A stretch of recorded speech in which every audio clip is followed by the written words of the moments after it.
ও আসলে বুঝতেই পারছে না যে ওকে কতটা মিষ্টি লাগছে চুলটা হওয়াতে।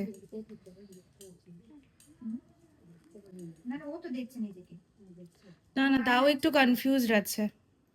কিছু কিছু ক্লায়েন্ট এতটাই কনফিউজড থাকে তাদের লুকটা নিয়ে যে আমরা কিছু পজিটিভ বা ভালো কিছু সাজেস্ট করলেও তাদের কাছে মনে হয় আমরা হয়তো ভুল কিছু সাজেস্ট করছি, এবং তারা তাদের লুকটা নিয়ে ভীষণই একটা কনফিউশনের মধ্যে থাকে এবং বিভিন্ন রকম ডিমান্ড করতে থাকে।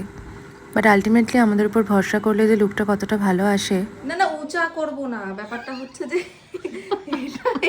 এটা এইরকম আসবে ব্যাপারটা, ঠিক আছে? এই যে এই দুইটা না থেকে ওটা থাকবে না, ওটা সরিয়ে দেবো, জাস্ট আমি ওইটা তোমাকে তোলার stay করার জন্য হাইটটা দেখালাম। দেওয়ার জন্য করেছে, ঠিক আছে, বুঝতে পেরেছো? Confuse bright.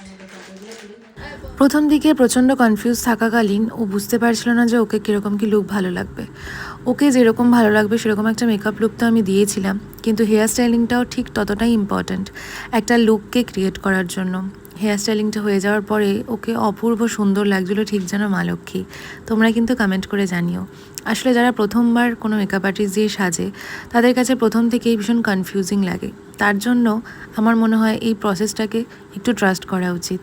এই লুকটা কীরকম লাগলো তোমরা কিন্তু কমেন্ট করে জানিও। দেখা হচ্ছে পরের ভ্লগে।